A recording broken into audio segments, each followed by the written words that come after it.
नमस्कार दोस्तों, स्वागत है आप सभी का यूट्यूब चैनल ईवीटेक में। आज है 27 अक्टूबर 2021 और जान लेते हैं आज की महत्वपूर्ण खबरें। सबसे पहली अपडेट यहाँ पर यूपी टेट को लेकर के है। यूपी टेट में आवेदन करने की जो लास्ट डेट थी वो 26 अक्टूबर थी। आवेदन करने की लास्ट डेट निकल चुकी है और आवेदनों की संख्या जो अब तक मिली है वो है 20 लाख के पार। प्राइमरी और जूनियर दोनों वर्गों में कुल मिलाकर के लगभग 20 लाख से ज़्यादा आवेदनों ने किया। हालांकि इसकी जो क्लियर स्थिति है वो आपको 28 तारीख के बाद मिली, क्योंकि ये अभी रजिस्ट्रेशन की स्थिति है। लिखा है शिक्षक बनने के लिए अनिवार्य की गई शिक्षक पात्रता परीक्षा टीटी में सम्मिलित होने के लिए आवेदन करने वाले अभ्यर्थियों की संख्या 20 लाख के पार पहुंच गई है। पिछले साल कोविड संक्रमण के कारण परीक्षा न होने से इस बार आवेदकों की संख्या बढ़ी है। इसमें हाईकोर्ट के आदेश पर सम्मिलित किए गए NIOS डीएड वाले अभ्यर्थी भी शामिल हैं। 28 नवंबर को इसका एग्जाम होना है, ठीक है, और आज फीस पेमेंट और कल तक अपना फॉर्म कंप्लीट कर सकते हैं। इसमें वीडियो में आगे बढ़ने से पहले आप लोगों को बताना चाहते हैं, अगर आप प्राइमरी शिक्षक भर्ती सुपर टेट की तैयारी कर रहे हैं तो चक्षु पब्लिकेशन द्वारा गाइड बुक और प्रैक्टिस बुक यहाँ पर जारी की गई हैं। गाइड बुक की बात करें तो 5000 से ज़्यादा बहुकल्पीय प्रश्न मिल जाएंगे। पूरा जो 14 विषय हैं उसकी संपूर्ण थ्योरी दी गई है। 4 माह की करंट अफेयर भी दी गई है। पिछले 2 साल के आपके यहाँ पर हल पेपर भी दिए गए हैं। साथ में प्रैक्टिस सेट की बात करें तो यहाँ पर प्रैक्टिस सेट में भी आपको 15 प्रैक्टिस सेट मिल जाएंगे। 2 प्रीवियस ईयर सॉल्व पेपर्स मिल जाएंगे। 2200 से ज़्यादा यहाँ पर बहुकल्पीय प्रश्न आपके दिए गए। अन्य पुस्तकों की अपेक्षा काफ़ी ये श्रेष्ठ पुस्तक है, आपको सफलता जरूर दिलाएगी। डिस्क्रिप्शन बॉक्स में इस पुस्तक का लिंक दिया गया, वहाँ से आप बाय कर सकते हैं। इसके अलावा नज़दीकी बुक स्टॉल पर भी आपको ये मिल जाएगी। बात करते हैं यूपी टीजीटी रिजल्ट को लेकर के, तो उत्तर प्रदेश माध्यमिक शिक्षा सेवा चयन बोर्ड ने 26 अक्टूबर को देर रात जो टीजीटी के सभी विषयों का परिणाम जारी कर दिया है। 16 विषयों के सापेक्ष में 12,610 पदों पर भर्तियाँ होनी थी। तो सभी पदों का जो रिजल्ट है वो जारी कर दिया गया है। अभ्यर्थियों को दीपावली का जो तोहफा है वो दे दिया है। देखिए यहाँ पर लिखा हुआ है, माध्यमिक शिक्षा सेवा चयन बोर्ड ने टीजीटी 2021 परीक्षा का परिणाम मंगलवार रात घोषित कर चयनितों को दीपावली का जश्न मनाने का अवसर दे दिया। इसमें 12,610 अभ्यर्थी एडेड माध्यमिक विद्यालयों में सहायक अध्यापक पद के लिए चयनित किए गए हैं। इसी के साथ ही पैनल मेरिट सूची, कट ऑफ मेरिट भी जारी कर दी गई, वेटिंग लिस्ट भी जारी कर दी गई है। आप लोग सारी चीज़ें हमारी ऑफिशियल वेबसाइट governmentjobcenter.com से चेकआउट कर सकते हैं। इसके अलावा जो परिणाम है आपका हमारे टेलीग्राम चैनल पर भी अवेलेबल है। टेलीग्राम का लिंक इसी वीडियो को डिस्क्रिप्शन में दिया गया है। वहीं पर जो चयनित अभ्यर्थी हैं उन सभी को अपना डॉक्यूमेंट वेरिफिकेशन करवाने और अपना जो कॉलेज चॉइस करना है उसके लिए 29 अक्टूबर तक का समय दिया गया है। 29 अक्टूबर तक अपना संस्था का विकल्प चुन करके आप लोग कॉलेज अपनी जो कन्फर्मेशन है उसको लॉक कर सकते हैं। इसके लिए governmentjobcenter.com पर भी लिंक एक्टिवेट कर दिया गया है, वहाँ से आप आवेदन कर सकते हैं कॉलेज चॉइस के लिए।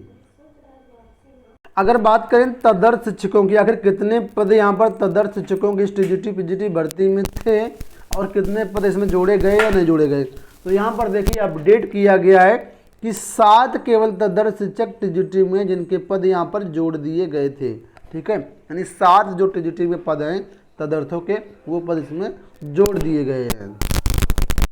पहली बार यहाँ पर टीजीटी में जो चयन हुआ लिखित परीक्षा के आधार पर हुआ। लिखित परीक्षा का ही पूरा दारोमदार रहा। हालांकि बहुत से ऐसे विद्यार्थी हैं जो बता रहे हैं कि OMR में त्रुटि के कारण उनका जो रिजल्ट है वो नहीं जारी हुआ, कॉपी ही नहीं चेक हुए। ऐसे कई सारे हमारे पास अभ्यर्थी आए। हमारे कोचिंग संस्थान के भी कुछ अभ्यर्थी हैं जिन्होंने OMR त्रुटि में गलतियाँ की थी, OMR में गलतियाँ की थी, तो इस वजह से उनका जो कॉपी चेक नहीं। अगर आप में से कोई ऐसे अभ्यर्थी हैं जिनके OMR में त्रुटि थी लेकिन कॉपी नहीं चेक हुई है तो कमेंट बॉक्स में ज़रूर बताइएगा, ठीक है। अब यहाँ पर बात करेंगे पीजीटी रिजल्ट के बारे में। आप लोग जानते हैं पीजीटी में इंटरव्यू चल रहे हैं और फाइनल रिजल्ट पीजीटी का जारी होना है, ठीक है। देखिए लिखा है कि प्रवक्ता का जो फाइनल रिजल्ट है उसमें से 23 विषय हैं और इसके जो आखिरी इंटरव्यू होगा, आखिरी के इंटरव्यू जो 30 अक्टूबर को होना, ठीक है। और जब इंटरव्यू कंप्लीट हो जाएगा उसके बाद ही रिजल्ट आने की उम्मीद है। तो ऐसे में कयास लगाए जा रहे हैं क्योंकि यहाँ पर जो है भारांक वगैरह भी मिलता है पीजीटी में, और तदर्थों के जो कुछ 1-2 पद होंगे, 2-4-10 पद, उनको भी जोड़ा जाना होगा। तो यहाँ पर जो संभवतः आपका जो रिजल्ट आना है वो 31 अक्टूबर को जारी किया जा सकता है। यहाँ पर साफ शब्दों में देखिए लिखा है कि प्रवक्ता के पदों का अंतिम चयन परिणाम 31 अक्टूबर को जारी किया जा सकता है। ठीक है, तो 31 अक्टूबर तक आप लोग वेट कर लीजिए। उम्मीद है कि पीजीटी के भी सभी विषयों का फाइनल रिजल्ट जारी कर दिया जाएगा। तो जो भी चयनित अभ्यर्थी हैं टीजीटी में, उन सभी को शुभकामनाएं। और जो अभ्यर्थी चयनित नहीं हुए वो निराश ना हो। अभी आने वाले टाइम पर कुछ और भर्तियां आपको नई देखने को मिलेंगी, एलटी ग्रेड में भी मिलेंगी, टीजीटी में भी मिलेंगी। भले टाइम कुछ लग जाए लेकिन निराश ना हो, आप अच्छे से तैयारी करें अगली भर्ती की, वहाँ पर आपको ज़रूर सफलता मिलेगी। बात कर लेते हैं यूपी स्कॉलरशिप को लेकर के। उत्तर प्रदेश स्कॉलरशिप के अंतर्गत आप लोग जानते होंगे कि आवेदन की लास्ट डेट खत्म हो चुकी थी। ऐसे में देखिए यहाँ पर आवेदन की जो लास्ट डेट एक बार फिर से बढ़ा दी गई है।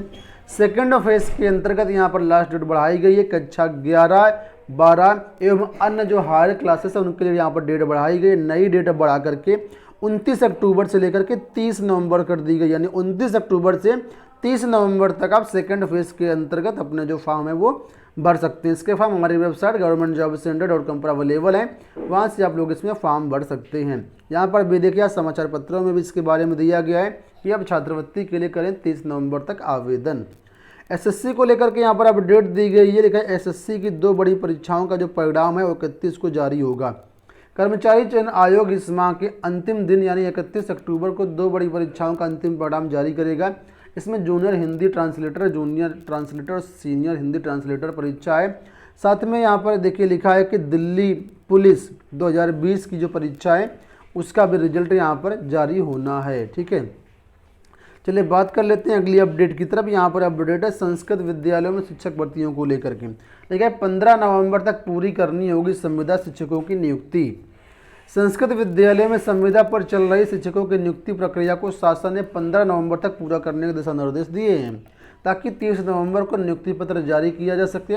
पहले 31 अक्टूबर तक इसे पूरा करने का लक्ष्य रखा गया था। अब जबकि 5 दिन ही बचे हैं, ऐसे में तिथि बढ़ाई गई है। जिले के 31 संस्कृत विद्यालयों में शिक्षकों के लगभग 83 पद खाली चल रहे हैं। इसी वजह से यहाँ पर जो थोड़ा सा डेट बढ़ा दी गई है। तो कुल मिलाकर के आपका 15 नवंबर तक जो है ये नियुक्ति पूरी करनी होगी। पॉलिटेक्निक को लेकर के बात कर लेते हैं। पॉलिटेक्निक की काउंसलिंग खत्म हो चुकी है। 50% सीटें अब भी यहाँ पर खाली हैं। सीटों को भरने के लिए एक और चरण की काउंसलिंग कराने का प्रस्ताव भेजा गया है।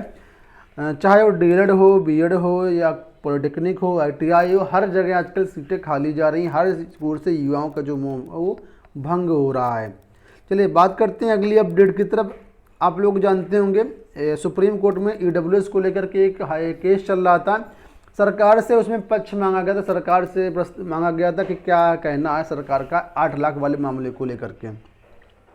तो यहाँ पर लिखा है आरक्षण में 8 लाख का मानक मनमाना नहीं, केंद्र ने जवाब दिया है। केंद्र ने कैसे जवाब निर्धारण किया 8 लाख आय सीमा का, उसके बारे में यहाँ पर बताया है कि केंद्र ने कहा कि 2016 में ओबीसी की क्रीमी लेयर सीमा 6 लाख थी। 2017 में उपभोक्ता मूल्य सूचकांक के आधार पर से बढ़ाकर के 8 लाख किया गया। इस अध्ययन के बाद केंद्र ने ईडब्ल्यूएस के लिए आय का ये मानक अपनाया है। तो कुल मिलाकर के सरकार ने अपना पक्ष रख दिया है। एक महत्वपूर्ण अपडेट है असिस्टेंट प्रोफेसर भर्ती को लेकर के। असिस्टेंट प्रोफेसर भर्ती 2021 के अंतर्गत जो आपके एडमिट कार्ड हैं वो जारी कर दिए गए हैं। एक पद के सापेक्ष में 48 दावेदार यहाँ पर उपस्थित हैं। प्रवेश पत्र जारी है। पहले चरण की जो प्रवेश परीक्षा होगी वो आपकी 30 अक्टूबर को होनी है। तो इसके प्रवेश पत्र जो है हमारी वेबसाइट पर अवेलेबल है, वहाँ से डाउनलोड कर सकते हैं। वहीं पर बात करें इसके सेकंड फेज की भर्तियों के बारे में। आप लोग जानते होंगे कि इसमें जो है असिस्टेंट प्रोफेसर के लगभग 4500 पद खाली थे। ठीक है, 4500 पद खाली होने के बाद पद धीरे धीरे कम होते चले गए। तो लेकिन यहाँ पर जो भी पद थे, पदों की संख्या की अगर एग्जैक्ट की बात करें तो यहाँ पर देखिए लिखा है 4500 पद खाली थे।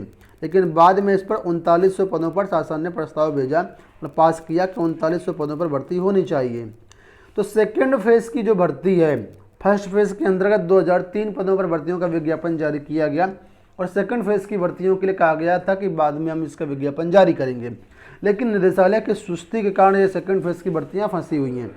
देखिए लिखा है कि सुस्त प्रक्रिया, अधिकारियों की अनदेखी, अशासकीय सहायता प्राप्त डिग्री कॉलेजों के लिए शिक्षकों की नई भर्ती में अड़ंगा बनी हुई है। स्थिति ये है कि प्रदेश भर के डिग्री कॉलेजों में सालों से असिस्टेंट प्रोफेसर के 2000 से अधिक पद खाली है, लेकिन भर्ती आधार में लटकी हुई है।